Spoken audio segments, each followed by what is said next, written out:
Okay. Folks are starting to stream in.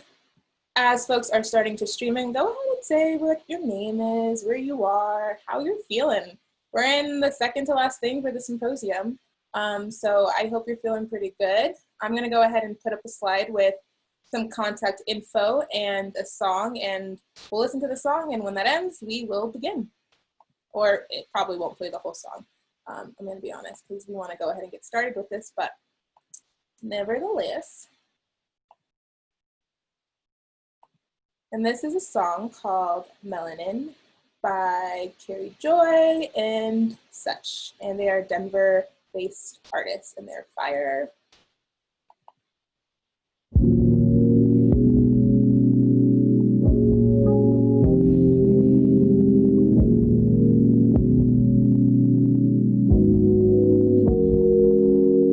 Someone to save our lives. Someone to save our lives. Someone to save our lives. Our lives. Someone to save our lives. Someone to save us. Someone to save our lives. Our lives. Ooh. Planted deep within this fertile brown skin lies the capacity to be magnificent. We stand on the backs of giants. The oceans formed after millennials of sun-kissed rivers have poured in, and like the oceans, our vastness has not yet fully been explored. We know more of the glass ceiling above us than we do of the power within us, that black power. We are electric, shocking civilization into existence charged with greatness, but how soon we forget that his story doesn't tell our story. The Underground Railroad isn't our only claim to glory. We didn't have sit-ins and marches when we built the pyramids. The struggle is real, but so are our successes. Do the math yourself, because the figures have been hidden. All we needed was a reflection, but instead, we've been looking for someone to save our lives. Someone to save our lives. Someone to save our lives. Our lives. Someone to save our lives. Someone to save us. Someone to save our lives. Our lives. Ooh. So the next march on Washington should be a march of melanin, flowing throughout the streets like the blood throughout the skin. Where they can't breathe, we will carry the oxygen. Cells of change say their names to ensure they haven't died in vain. Till we shall overcome becomes we have overcame. We shall lift every voice and sing as every fist is raised. Take every knee as we make the stand to say that we the people won't simply go away. We were stolen from Africa, brought to America with royalty in our back pockets. That's why they consistently charge us, paying for this country's vices as the cops become the robbers of our liquid gold. Spilled across the nation, soaked into a foundation that they've tried to wash away. But like liquid gold, we always rise. All we need to do is rise, and we don't need someone to save our lives. Someone to save our lives. Someone to save our lives. Our lives. Someone to save our lives. Someone to save us. Someone to save our lives. Our lives.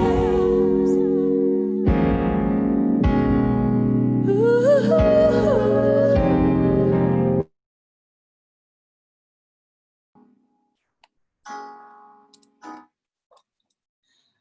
Okay. Hello, everyone. Here we are. I can't believe it. I'm so excited to see so many of you have stayed on with us throughout these last 3 days. I am feeling great. I hope you all are feeling good as well. Thank you for tuning in for our welcome. Thank you again to Meredith, who will be providing ASL interpretation. We have a link in the chat that has it to our closed captioning, so that option is available as well. And as always, this recording will be immediately available live on our YouTube. So again, good evening or good afternoon. And thank you to those of you who are tuning in right now, and those of you who lasted the last 3 days. I'm going to go ahead and turn it over to Christina, who will say some things, and then we will get started with the rest of our closing. Thanks, Ozy. Just wanted to take some time to do some thank yous, and we'll try to remember everyone. Thanks to you all for being here. Wow, I mean, we have had over 1,000 participants in some of our sessions, but the response has been amazing, and we've just had such great conversations in the chat. So thank you for being here. Thank you to our amazing panelists who have added just so much richness to this experience, so thank you. Thanks to our wonderful team of ASL interpreters, including Meredith, who's with us today, but also Rodney and Elijah. Thank you so much. And also for folks who stepped up, Elaine, Lisa, Lori, to help us figure out the closed captioning so we could make this experience as inclusive as possible. Thanks to the many DPL staff who have helped out. I won't name everyone, but people have been working behind the scenes to help us moderate the chat, etc. And then we've just had so many folks at DPL, our EDI committee, Hong, Taylor, Bria, Nicanor, James Allen Davis, many other folks who, too many to name, but so many people who have been involved in this. Thanks to Zakia for being our amazing setup and tech coordinator. And of course, the biggest thank you and the biggest recognition should go to the wonderful Ozy, who has, dreamed up this entire experience, put it all together, and just has been leading in our organization in incredible ways throughout this project. Ozy, you are a star, and we're so glad to have you with us, and you've just created a wonderful experience for everyone. So this has been a huge gift. And I did want to say that watch next week, because that is when we will have all of the recordings up on our conference site. Most of the things were live streamed on YouTube. There are a few that weren't based on some technical issues. And of course our BIPOC session wasn't recorded, but you can access things on the DPL YouTube, but that will also be on our website. We'll also be sharing out a full list of a lot of the resources that you saw in the chat, as well as contact information for our many wonderful panelists. And then of course, there's still time to participate in the National Environmental Scan Survey. So we'll have that information out as well. And let's see, what did I miss? Did I get everything? I was just gonna say, look out for more to come out of this experience. We will, as we work through the rest of our grant project, we will be sharing a report about this whole thing and more resources, etc. So thanks so much. Awesome, thank you, Christina. And shout out to Christina for all of her help, all of her support, for hiring me in December. One thing I did want to mention is we will be sending out a post-symposium survey that we would love for you all to fill out. Please, please, please, please, especially I hope you all filled out the pre-symposium survey, because that'll help us understand what we did here, if we had the intended impact. We talked about assessment today, and so we really want to be able to do that in that way. We also are in conversation around what it would look like to have you all submit some videos about your experience, because we do want to solicit that in other ways beyond, the traditional survey. If you want to schedule a conversation to talk about your experience, I'm open to that as well. So definitely, please, please, please share your feedback about this experience, because we really want to hear that. Can I say one more thing, Ozy? Yes. Sorry, I wanted to also recognize the Institute for Museum and Library Services for providing the grant that funded this whole experience, and of course to Visible for also providing some support. And thanks to Michelle Jeske, our city librarian, and our whole executive team for being super supportive of this project. Okay, now I'm done. Thank you, Christina. Okay, so I will go into what I had to say. I was thinking last night, I don't know what I want to say to these people. I have spent 3 days with so many of them, and I have been moved by so much. What do I want to end with? One, I knew we were going to end in poetry, because duh, but I wanted to be able to give us space to process some of what has come up and to kind of create commitments. So I am going to go into some things, and then we're going to do a little exercise if you will humor me. To racism, sexism, sizeism, transphobia, classism, and all of the other isms have us all organized on these different silos of oppression. We have to be aware of that and align ourselves to one another locally, nationally, globally, across industries and across professions. What are our common goals? How have we been united in both humanity and suffering? What is freedom, and how does my definition of freedom align with yours? There has to be a focus on developing a unity around fundamental issues, which means we have to unite the silos. We have to collaborate and build connection because no one of us can do this work alone. No group can work in isolation. No profession can change a society on its own. When we tell selective histories and narratives, we forget where we come from and where we've been. But the truth is, there are so many stories of liberation that we forget to remember. So while we have to remember the stories of harm this country is steeped in, the genocide of the indigenous people and the stealing of lands, the enslavement of Black bodies, the internment camps, the caging of human beings at the borders, we also have to remember the stories of survival and resistance. Take the Haitian Revolution, for instance. Take my grandmother's fierce determination, because it builds our power and empowers our communities, and it reminds us that this can be done. The history of colonization and white supremacy is long and winding, and so much longer than our memories, 500 years and counting, which then means we also need an equally long-term process of decolonization. Equity isn't just an abolition or an event. It is a process, a constant attempt at moving in a different, better direction. Roberto D. Hernandez from San Diego State University once said, "Our biggest strength comes from within, in building that spiritual fortitude, because if we have that, there is no way we can be defeated. We build spiritual fortitude when we strengthen our relationships with ourselves and each other. We have to have a longer sense of both history and the future as well. We have to celebrate all victories, big and small, because that becomes a fuel that helps us keep going when we have defeats. The last 4 years have felt like the biggest giant exercise in defeat, but I've also witnessed the most beautiful and bravest acts of humanity. I've seen courage and compassion I didn't know was possible, and have been reminded that no matter how ugly the people in this world can get, there are so many more people whose depth of love is unlimited, whose commitment to justice is unwavering, and I marvel at that every single day. I'm often moved by that. I've been so deeply moved by so many of you all over the last 3 days, and that is what keeps me going. This has been such a delicious win. As advocates, educators, librarians, government employees, scientists, healthcare workers, scholars, practitioners, artists, activists, and whatever else we have to do the work, and whatever else we have the work we do for whatever else.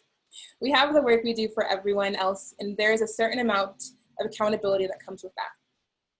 To our disciplines or professions, to our colleagues, to our supervisors, to our peers. We do the necessary work to show up because that is our job as whatever it is that we are. But we develop and are taught those skills to be able to do that work. For many of us, those of color in specific, there's another kind of work that transpires. The liberation work that comes with having to represent your oppressed people. And that's hard work, too. Work that frameworks like Black feminism can prepare you to do. But there's a final work that only ever gets talked about when things become too big or bad or unbearable. That is the work we do as humans to maintain our spirits. This is some of the work that we have to do outside of our workspaces, on our own, for ourselves.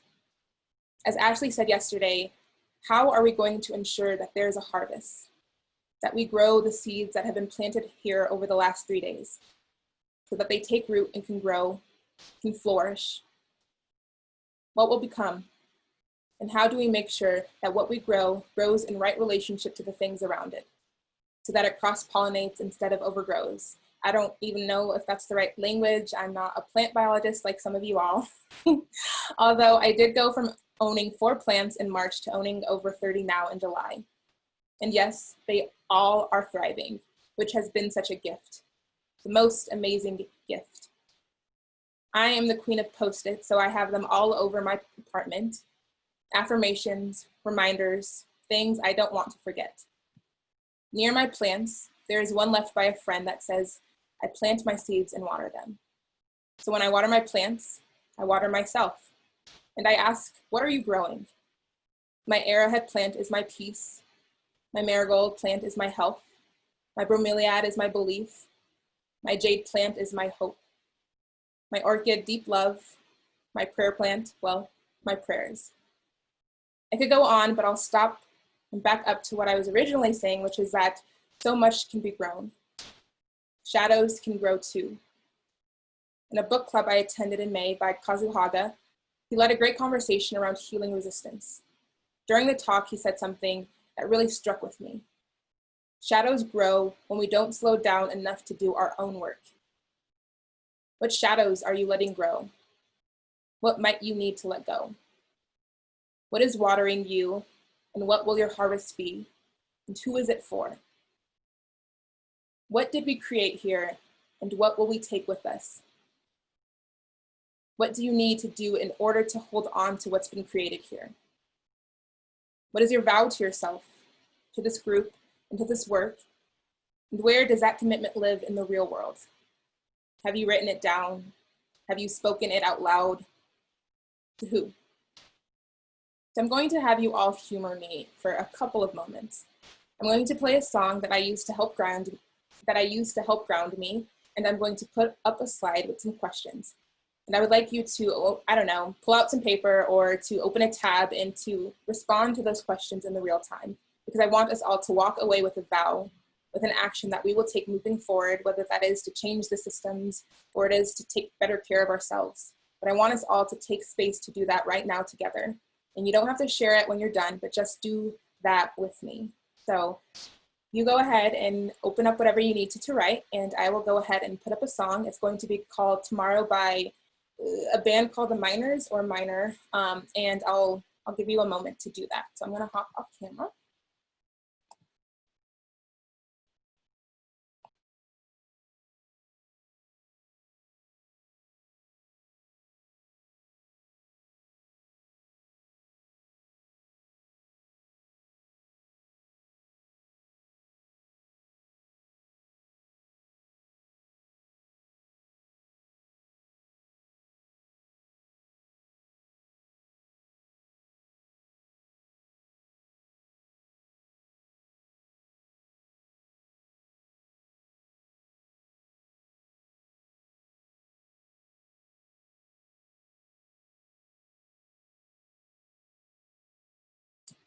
One moment as I figure out where my screen is.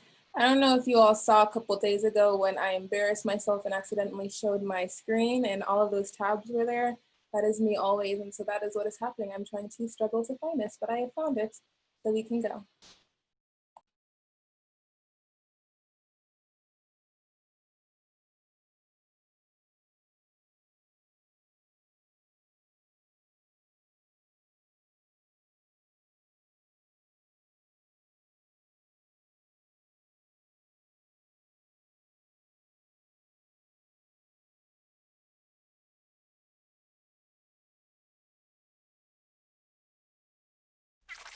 There will be better days.